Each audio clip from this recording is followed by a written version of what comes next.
Et bienvenue à tous dans l'émission politique de France Info avec Jean-Michel Apathy. Bonjour Jean-Michel. Bonjour Fabienne. Gilles Bornstein et Guy Birenbaum sont là également. Et notre invité ce matin est maire de Lyon, soutien d'Emmanuel Macron. Bonjour Gérard Collomb. Bonjour. Il y a 15 ans, 1er mai 2002, 2 millions de personnes se retrouvaient dans la rue pour dénoncer la présence de Jean-Marie Le Pen au second tour. Quelques dizaines de milliers de personnes cette année seulement. Comment vous expliquez la différence, Gérard Collomb? Je crois qu'il y a la banalisation évidemment du Front National.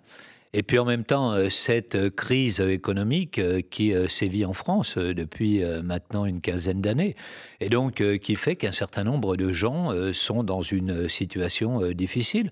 Le chômage qui s'est accru, 3 500 000 personnes, la précarisation, les petits boulots, bref, une économie qui se déconstruit et du coup un tissu social qui est en train de se déchirer. Les gens n'y croient plus et ce n'est pas Emmanuel Macron qui leur a redonné la foi.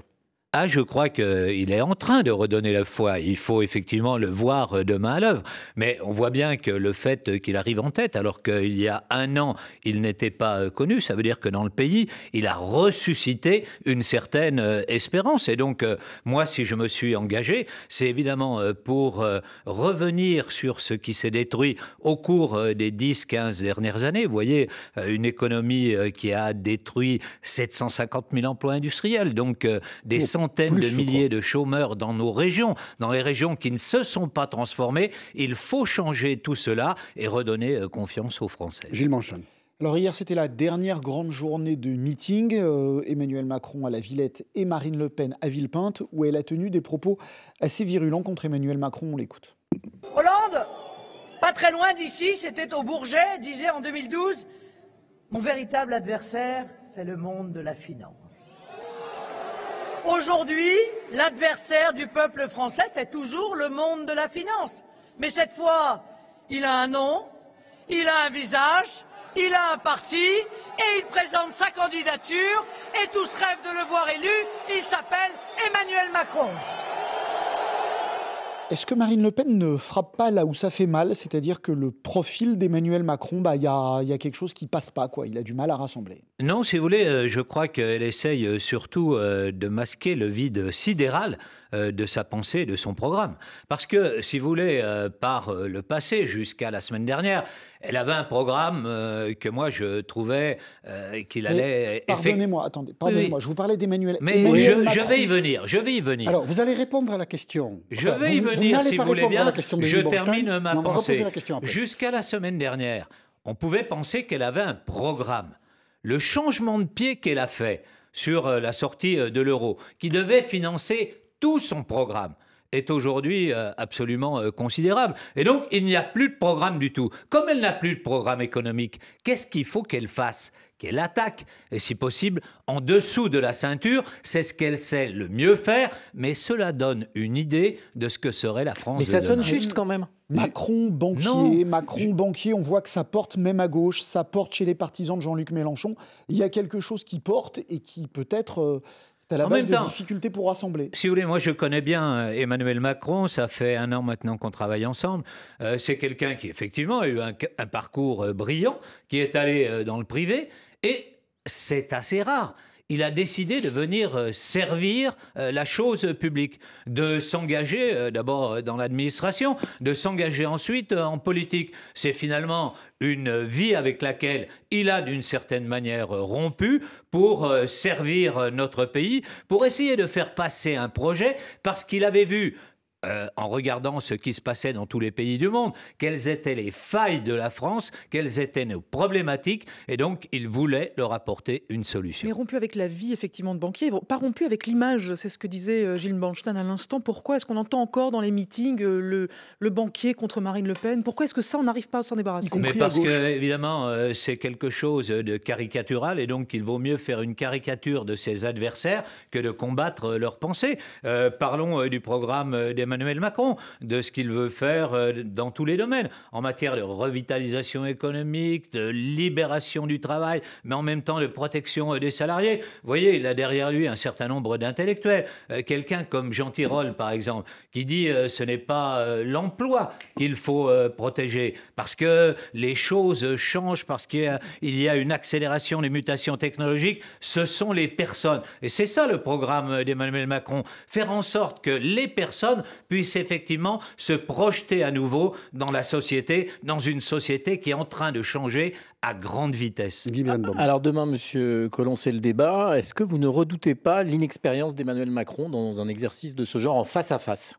Vous savez, jusqu'à présent, on a toujours dit qu'Emmanuel Macron, il était inexpérimenté, qu'il ne passerait pas le premier moment de la vie politique, que dès que les vrais de vrais allaient se mettre en route, ils allaient le laminer. Et puis voilà, il est en tête au premier tour. En face à face, on le verra demain. Mais moi, je crois qu'il va démonter Marine Le Pen, justement sur la vacuité de son programme, puis quand même sur quelque chose qui est extrêmement fort. Je veux dire que si Marine Le Pen était là demain, c'est deux France qui se dressent face à face. C'est la désunion de notre pays. C'est demain la marche vers la guerre civile. Elles vont disparaître, ces deux France qui sont face à face, non, si Emmanuel Macron est élu ? Oui, je pense qu'elles peuvent à terme disparaître. Parce que le grand pari que fait Emmanuel Macron, c'est effectivement de résorber les fractures qui existent, qui, comme on l'a vu, sont largement des fractures spatiales. On voit aujourd'hui que les problèmes sociaux sont les problèmes de déséquilibre territoriaux et il faut effectivement remettre en route une France qui est aujourd'hui très largement en panne. Il s'entraîne, Emmanuel Macron, pour ce débat, Gérard Collomb ? Oui, il s'entraîne. C'est qui son sparring partner ? Qui c'est qui joue le rôle Je de Marine Le Pen ? Je ne vais pas vous donner le détail, mais il s'entraîne. C'est une femme ? Non, ce n'est pas une femme.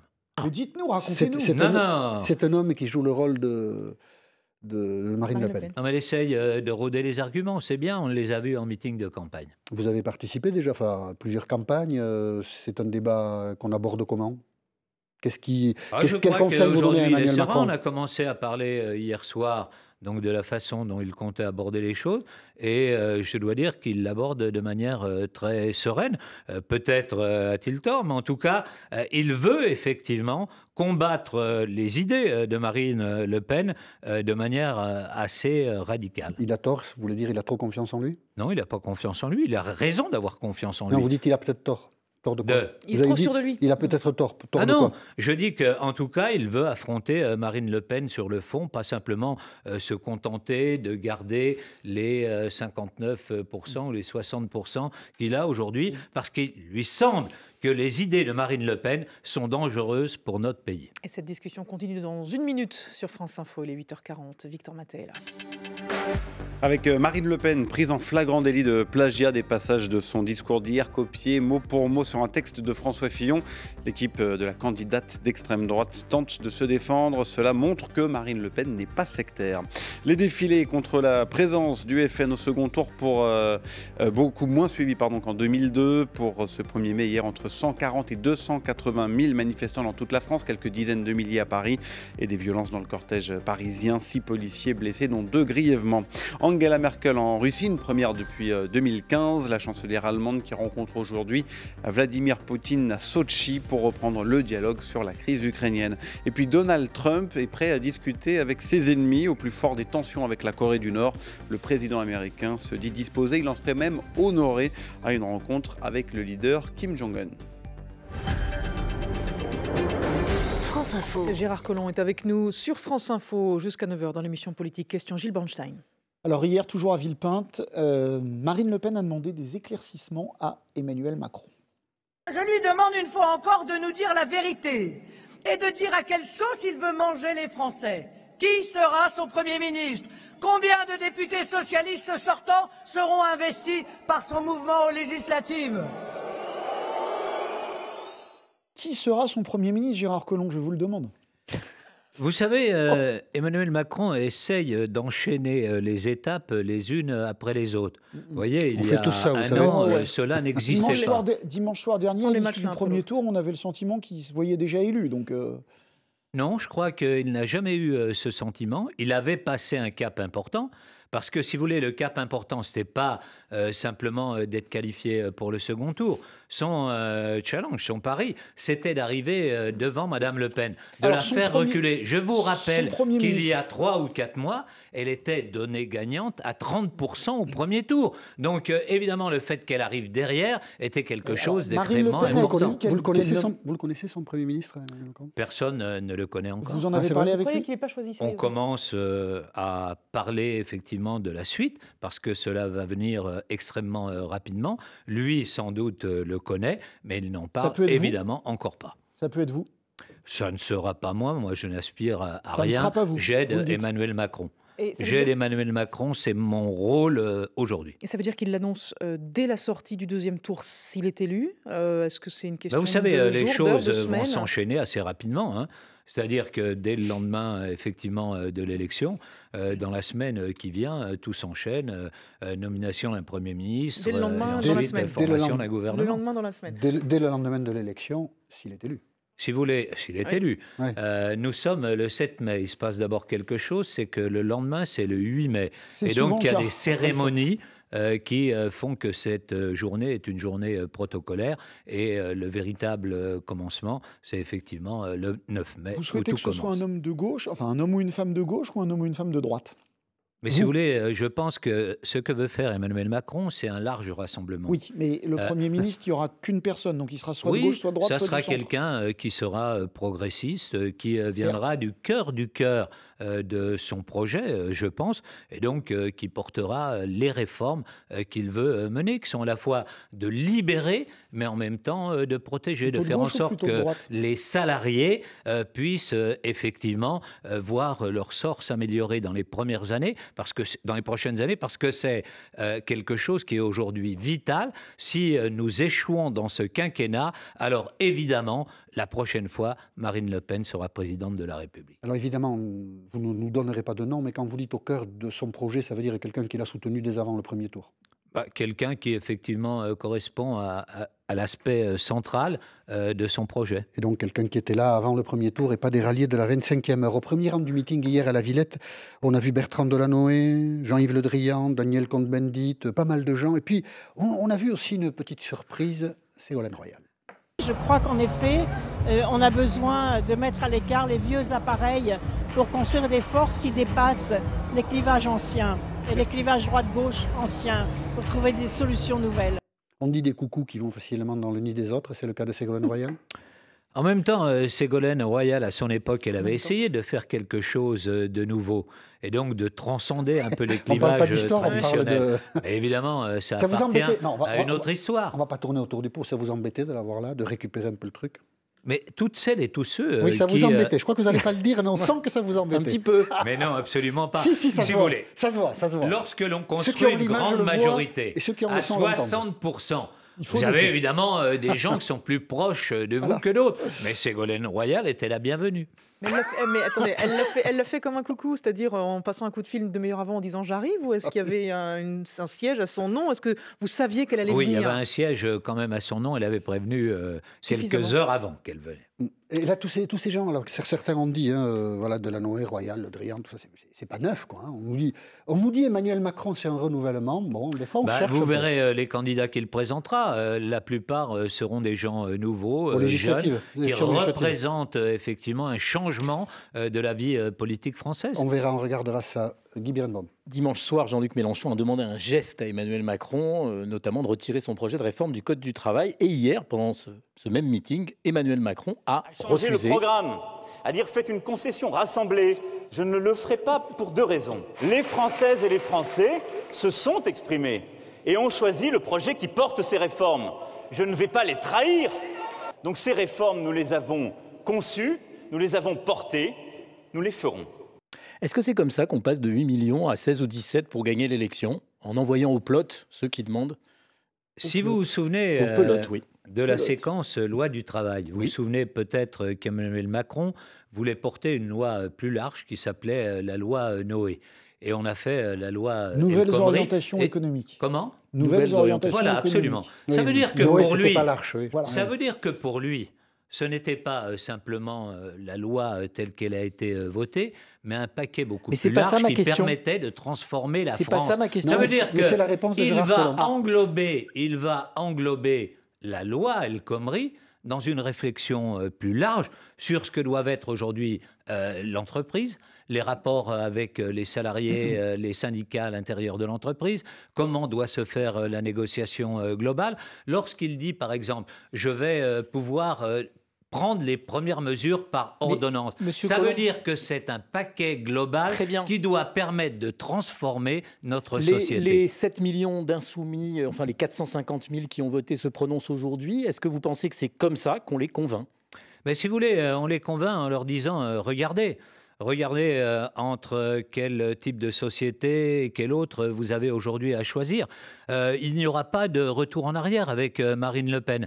Avec Emmanuel Macron, même si vous êtes d'accord avec aucun point de son programme, on reste dans des règles démocratiques. Vous pourrez continuer à vous exprimer, vous serez au Parlement, vous défendrez vos positions. Je ne suis pas sûr qu'avec Marine Le Pen, cela soit demain possible. Ce qu'elle dit sur l'administration, ce qu'elle dit sur les juges, c'est la remise en cause de la démocratie telle qu'on la connaît aujourd'hui. Ce serait quoi, Marine Le Pen, la dictature?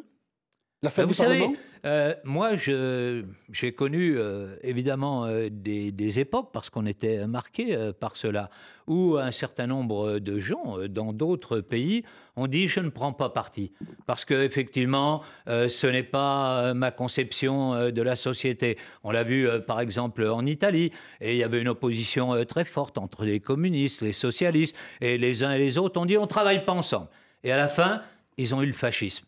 Est-ce que c'est ça que nous voulons dans notre société? Moi, je ne le crois pas. Et je pense que beaucoup de gens qui ont voté pour Jean-Luc Mélenchon se diront finalement, lorsque je mets mon bulletin, je choisis le type de société que je veux. Elle n'est pas républicaine, Marine Le Pen?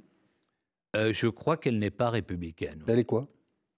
Si vous voulez, c'est une extrême droite traditionnelle. On voit bien qu'elle essaye de temps en temps de faire en sorte qu'on change la façade, mais la nature revient très vite. Lorsque tout d'un coup elle parle du Veldiv, ben voilà, elle dérape comme dérapait son père. Et derrière, vous le savez bien, les cadres de son parti, on en voit tous les jours qui émergent. On ne peut pas dire que ce soit les Républicains. Si elle n'est pas républicaine, pourquoi débattre avec elle? Parce que, si vous voulez, dans la démocratie, on débat au second tour si, effectivement, on a un adversaire. Vous l'avez dit tout à l'heure, on n'est plus à l'époque de Jacques Chirac et les Français ne comprendraient pas que Emmanuel Macron ne débatte pas avec elle. Il est 8h50 sur France Info. Victor Maté pour l'essentiel en 1 minute. La mobilisation syndicale du 1er mai hier est contre le Front National. 140 000 manifestants dans toute la France pour le gouvernement, le double d'après la CGT. C'est beaucoup moins qu'en 2002. Ce matin, Emmanuel Macron condamne les violences dans le cortège parisien. 6 policiers ont été blessés. Dans un peu plus de 3 heures, à midi, la fin de la consultation des Insoumis sur leur choix du second tour. Hier en meeting, Emmanuel Macron a refusé de retirer sa réforme du droit du travail, comme le lui avait demandé Jean-Luc Mélenchon. Pour la première fois, le Hamas palestinien revoit son programme. Il accepte un État palestinien limité aux frontières actuelles. Il met en avant le caractère politique et non religieux de son conflit avec Israël. Le Hamas qui est toujours considéré comme un mouvement terroriste par les États-Unis et par l'Union européenne. Au Venezuela, l'opposition rejette l'Assemblée constituante du président Maduro qui tente de passer par une nouvelle constitution pour éviter des élections. Nouvelle manifestation violente à Caracas et dans d'autres villes. Et puis le football, avant Monaco-Juventus demain, Real Atlético ce soir. Cela débute à 20h45. France Info. Gérard Collomb est avec nous sur France Info jusqu'à 9h. Dans l'émission Politique Question, Jean-Michel Apathy. C'est le sujet de conversation ce matin. Hier à Villepinte, Marine Le Pen a plagié François Fillon. On l'écoute.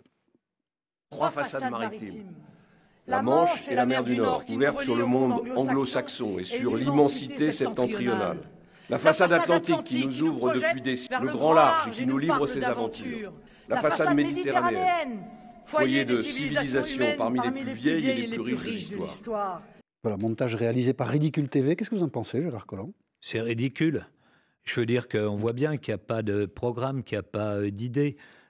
Au lieu de passer son temps à taper sur Emmanuel Macron, elle ferait bien d'élaborer une pensée, d'avoir des propositions économiques et sociales. Le plagiat, c'est ridicule. Qu'est-ce que vous voulez? On demande sans doute à quelqu'un d'écrire un texte. Lui, il trouve rien de mieux que d'aller reprendre un texte de Fillon, de lui écrire. Et on voit bien que même dans la diction, on est exactement dans les mêmes temporalités. Enfin, je veux dire, s'il y avait une raison pour laquelle les Français ne peuvent pas voter pour Marine Le Pen, c'est cela. Demain, quand elle sera présidente de la République, elle compulsera les bons mots des grands auteurs et elle reprendra sans dire qu'ils sont ceux d'un autre. Non, c'est pas possible. C'est un mensonge. Et je crois que l'ensemble de son programme est un mensonge aux Français. Emmanuel Macron, c'est lui qui les écrit, ces discours en tribune ou pas? À la plupart du temps, oui. C'est quelqu'un qui aime beaucoup l'écriture. Si vous avez lu par exemple le début de Révolution, moi je trouve ça très très beau parce qu'il parle de la langue, il parle des auteurs. Enfin, c'est pas Chateaubriand non plus. Hein. Ah oui, mais moi, si vous voulez, j'ai peu trouvé de gens qui écrivaient aussi bien. Ah oui. J'aimais beaucoup. Vous lisez beaucoup ? J'aimais beaucoup. Oui, il lit beaucoup. Ouais. Oui, il lit beaucoup. Non, vous. Non, parce que moi oui. Ah oui, je lis beaucoup, oui. Bon, parce que vous vous souvenez, j'étais. Ah bah écoutez, Après, moi, je trouve que depuis. La couleur, Guy, ça lui a pas banal, je crois. Je trouve que depuis Mitterrand, qui écrivait extrêmement bien, je n'ai pas vu beaucoup d'hommes politiques qui aient une telle écriture, qui aient une telle appréhension de ce qu'était la langue française. Bien. Allez, Jean-Michel. Ah non, Guy. Non, peut-être Gilles. Il aura besoin d'une majorité pour gouverner, Emmanuel Macron. Est-ce que, alors vous êtes toujours membre du Parti Socialiste ? Oui. Vous n'avez pas été exclu encore ? Non. Non, c'est bizarre. Voilà, pourtant vous avez parrainé Emmanuel Macron.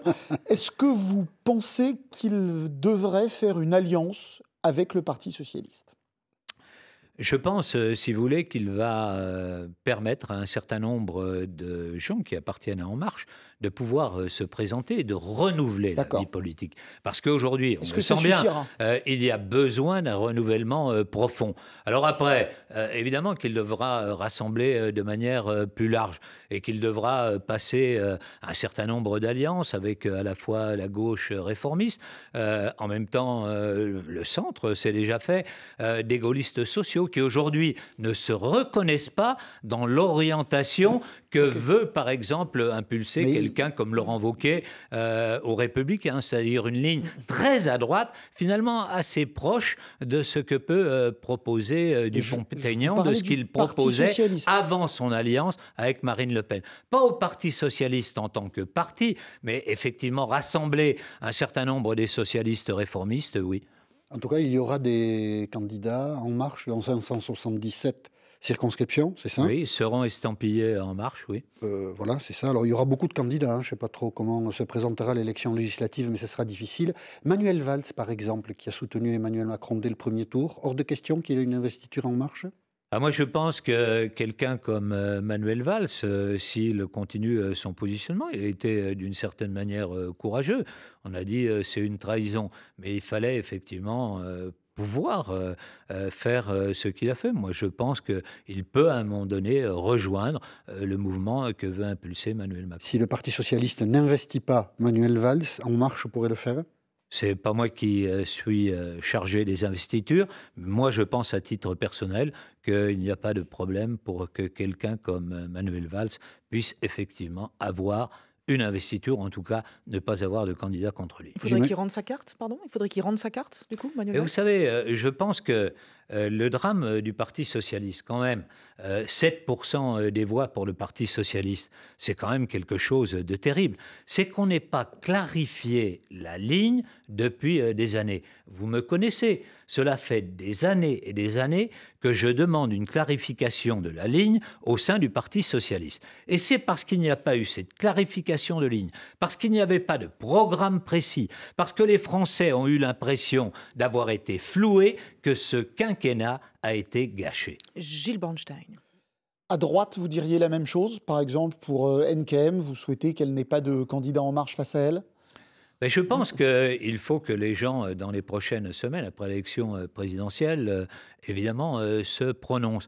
Mais moi, je pense qu'aujourd'hui, compte tenu de l'évolution de la situation, que la gauche réformiste, le centre et les gaullistes sociaux, des gens qui ont marqué leur originalité, puissent effectivement se retrouver, je trouverais que c'est quelque chose de bien pour la France. Parce que, vous voyez, ce qui a tué notre pays, c'est que lorsque la gauche était au pouvoir, la droite, et toute la droite, même dans sa diversité, ne faisait qu'un bloc et votait contre, et vice-versa. Et c'est cela qui empêche notre pays aujourd'hui d'avancer. Il faut rompre avec ceci. Et je crois que beaucoup de Français se disent au fond d'eux-mêmes, si effectivement ils pouvaient s'entendre sur un projet commun pour l'avenir, plutôt que de ressasser de vieilles querelles qui sont d'abord politiciennes et de circonscription, ce serait bien. Donc demain, foot Lyon-Ajax, vous serez où à Amsterdam pour le match, à Paris pour le débat ?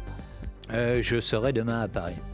Priorité à la politique, tant pis pour le foot. Merci Gérard Collomb. Ah ben le foot, j'espère qu'ils feront le mieux. Et comme le match retour est à Lyon, on attendra Lyon. Vous serez fidèle au rendez-vous. Merci Gérard Collomb d'avoir accepté l'invitation de France Info. Et merci, on se retrouve demain.